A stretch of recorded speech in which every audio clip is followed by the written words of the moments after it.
नमस्कार, मैं हूं विपुल और आप देख रहे हैं डेमोक्रेसी एक्सप्रेस।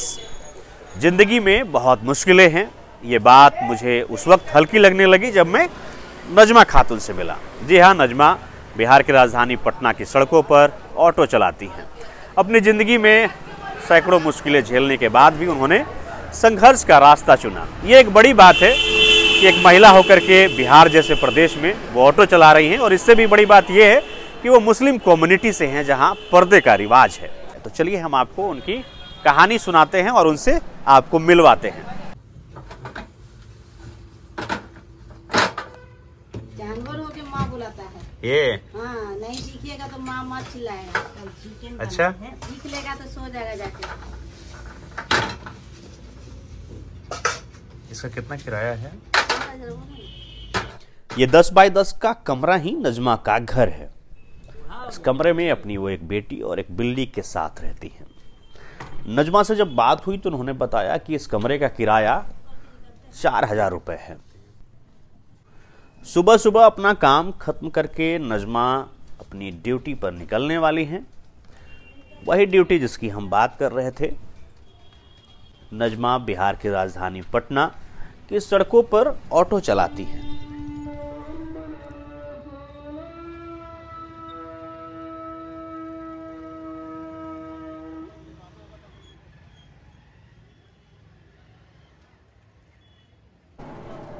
ये काम 2 साल से कर रहे हैं कि भाई हमारा कोई सहारा नहीं है कमाने वाला। खुद कमाते हैं, खुद खाते हैं। कमाने पर भी हमारे सो रोड पे चलते हैं तो ट्रैफिक पुलिस इधर घुमा दो उधर घुमा दो, कहता है खर्चा वर्चा दो। मैं महिलाओं के क्यों दूंगी? मेहनत करके खा रही, चोरी नहीं न कर रहे हैं या किसी से भीख नहीं न मांग रहे हैं, तो मेहनत तो भी करने दो हमको। कोई सी ट्रैफिक पुलिस अच्छे हैं जो नहीं घुमाते हैं। नजमा के पति ने उनका साथ छोड़ दिया है। वो कहती हैं कि वो बेसहारा हैं, मगर वो अपनी बेटी की देखभाल के लिए अपने जीवन में संघर्ष कर रही हैं। इनकी शिकायत पटना के ट्रैफिक पुलिस वालों से भी है। कुछ ट्रैफिक पुलिस वाले ऐसे भी हैं जो अवैध वसूली के नाम पर इनसे पैसे मांगते हैं।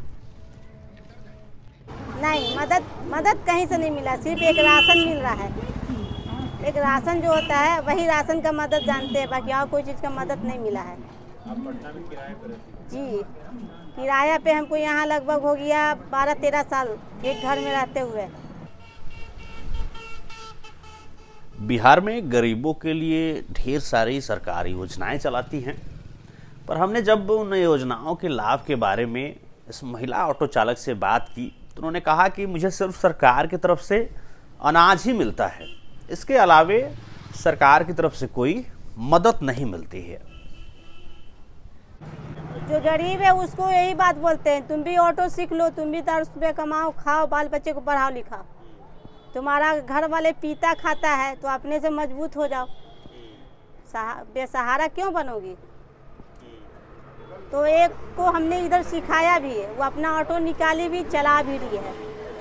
जी, बिहार जैसे प्रदेश में महिलाओं के लिए जो रोजगार के अवसर हैं वो बेहद सीमित हैं।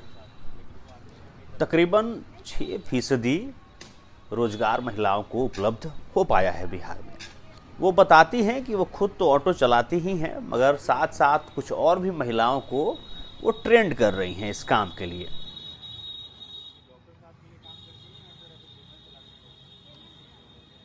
हम में से बहुत सारे लोग अपनी मजबूरियों का रोना रोते हैं, मगर जो कहानी हमने नजमा खातून की आपको दिखाई है, हम उससे बहुत कुछ सीख सकते हैं। जी हाँ, हम कोशिश करते हैं कि ऐसी कहानियाँ हम आपके लिए लेकर के आएँ। बाकी ऐसे ही वीडियोज़ के लिए, खबरों के लिए, अपडेट्स के लिए आप देखते रहिए डेमोक्रेसी एक्सप्रेस।